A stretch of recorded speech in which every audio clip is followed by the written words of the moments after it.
Hello, welcome back. I'm Abhishek De Silva, an undergraduate of the JAM Institute for Advanced Technology. Today, I'm going to discuss the design of this web page, which includes the sign-in and sign-up forms. Without much more conversations, let's get into our work. Here, I have used the title as eShop, and I have added the logo as the favicon. Again, I have used the logo here with the text as "Hi, welcome to eShop." And then we have our sign up form here, and which includes the several input fields and some buttons. When talking about the sign up form, I have used a separate field for the first name and last name. And in addition, I have added some fields for email, password, mobile, and gender. I have used a selection option for the gender field, which the user can choose whether he or she is a male or a female. And then the sign up button and another button with the text as "already have an account, sign in" to get into the sign in form. When talking about the sign in form, here too I have used the logo with the text as "Hi, welcome to eShop" and the sign in text with the fields namely email and password. I have added a checkbox here for the remember me option, and in addition I have added a link text as the forget password to get the password again if the user forgot his or her password. Then we can see two buttons as one for the signing process and another named as new to eShop, join now to get back into the sign up form. At the bottom I have added the copyright statement. The background, here I have used two background images for this. One is this, the light blue color background image, and the other is this one. Mainly I have used two types of fonts, one for this text and the other for all other text. Let's see whether this design is responsive. Of course it is.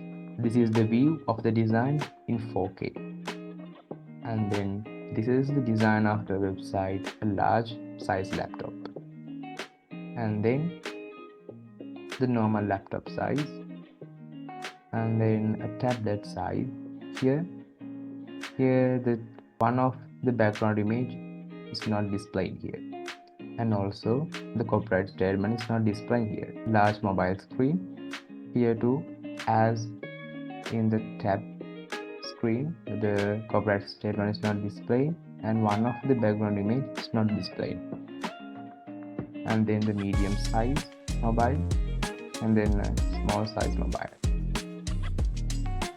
So this design is responsive. So then let's go through the coding of the design. I have used languages namely HTML, CSS, JavaScript and PHP in this coding, and also the framework named Bootstrap to make the design responsive. Here there are several files and folders, and this folder includes all the fonts that I have used in this design. And this folder, the resource folder, which includes all the background images and the logos which I have used in this design.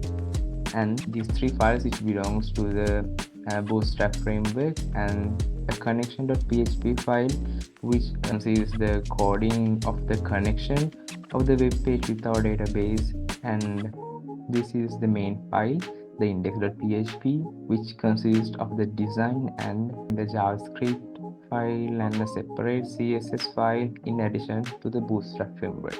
Let's talk about the connection.php file. At the very beginning, I have inserted the PHP script, and then I have made a class named database, and inside this class I have made a static variable named connection, and then a function named as setup connection, which includes the connecting code with the database. I have used a if condition here. I have used if condition to check whether a connection has built or not. If not, the connection is built through the MySQLite attribute. And then I have made another function named IUD for the insert, update and delete queries. Here I have given the input as Q, it's a variable, and inside this I have again checked whether the connection has built or not, and then the query has executed. Next, I have used a separate function for the search query. This function too has the input as the variable Q. I have stored the execution of the query in a variable called result set. As we get back with some data through this query, and we use the variable result set to store the data we get and sending the data stored in the variable through the return. I have made the search function separately because we don't get any data from the insert, update and delete queries back. At the very beginning, I have included the connection.php file within the PHP script, and then the version tag. In the head section, I have given the title as eShop, and I have linked the bootstrap file and our separate CSS file here. And then I have linked the logo here, and this is the favicon. And when talking about the body section, I have added the logo here and the anchor text. And I have used divs in creating these, and this is the sign up form. And here are the inputs for the first name, last name, email, password and mobile. And I have coded a separate div for an error message here, and also have given separate IDs for them to get the data inserted by the user. And in the gender field, I have used the select tag instead of the input tag, and I have got the option values of the selection tag through the database.